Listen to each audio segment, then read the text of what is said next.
Let's go to our man Paul in Nevada. Hey, Paul, what's going on? What's happening, guys? How you guys doing today? I'm doing great, man. Yourself? Oh, man, I'm doing great. Thanks for taking my call. I really appreciate it. Absolutely. Thanks for calling.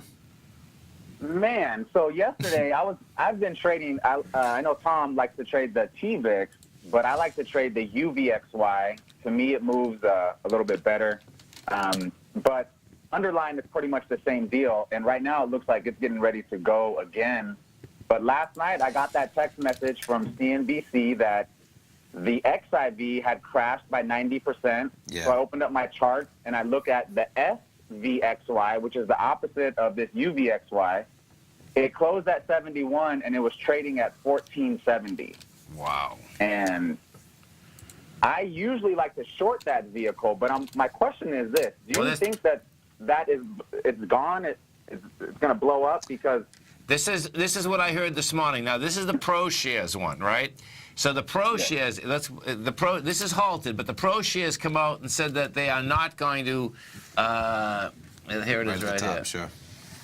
So Pro Shares announced today that performance on Monday of the Pro Shares short term was consistent with its objective and reflected changes in the level of the underlying index. We expect the fund to open for trading today, and we'll be intent on continuing to manage the fund as usual.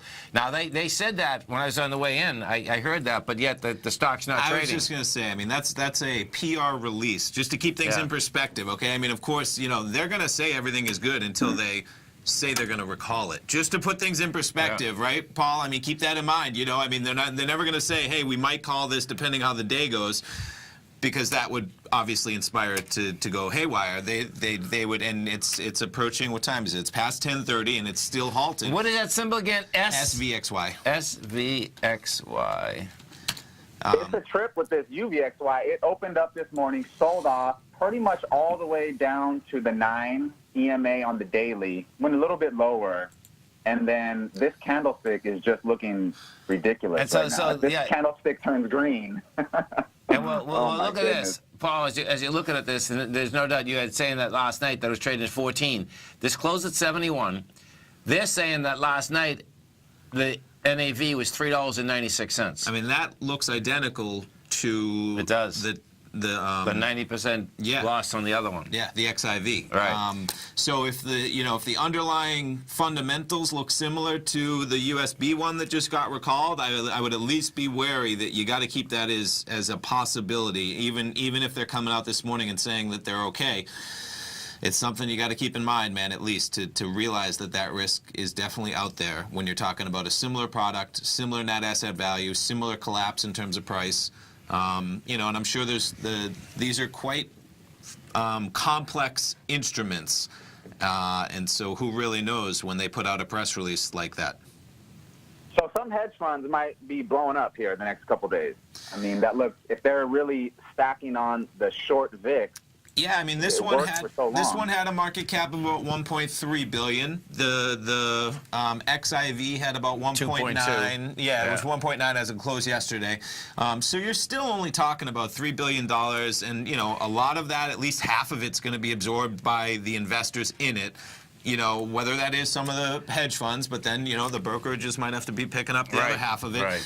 But it's not something that you're talking about, you know, an SPY or something that's just mammoth. And I think a lot of it, I don't know if a lot of us had seen this story. This was about an individual trader. It was quite a story that he's made millions, and what the story was about is that, he just kept selling this for the last 6 years. And it works every time till the last time, right? Right. You know? And I can tell you that if he was in this, then he's broke. Well, it's like when you're risking 90% to make 10%, risking 95% to make 5%. The event come. That's, that's those types of money management deals. Are you really able to manage the storm when you lose 95% trying to make 5%? You know, or what happens, right? You lose 180%. You know, you lose 200%. Right, and you've leveraged up over the years. That's it, right. You know, you're risking 95% to make 5%. Right. Meanwhile, you have 200, 300% margin in that trade, so you're really risking 98% to make 2% or 5%. Exactly. So. Wow. It's going to be wild because yesterday, like I like to tell you guys all the time, I learned so much from TFNN. I'm still just a total grasshopper, but I mean, man, I was watching the 15-minute chart of the Dow yesterday when this thing started breaking down, trading the UVXY, and Yes. that move, when it just totally collapsed down 1,600 points, was the most amazing thing I've ever seen in one day. Yeah, I was texting you at 3 o'clock. I Right. did the 3 o'clock update, and Right. I think the first text I sent was down 750, and in the span of 10 minutes, right, About we're texting 15. back and forth down 1,500. It was that amazing, I know. Wow.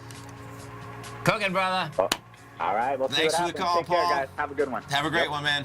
Stay right there, folks. We'll come right back. We got the Dow down 200, Nasdaq's down 60, S&Ps are up 14. We'll come right back.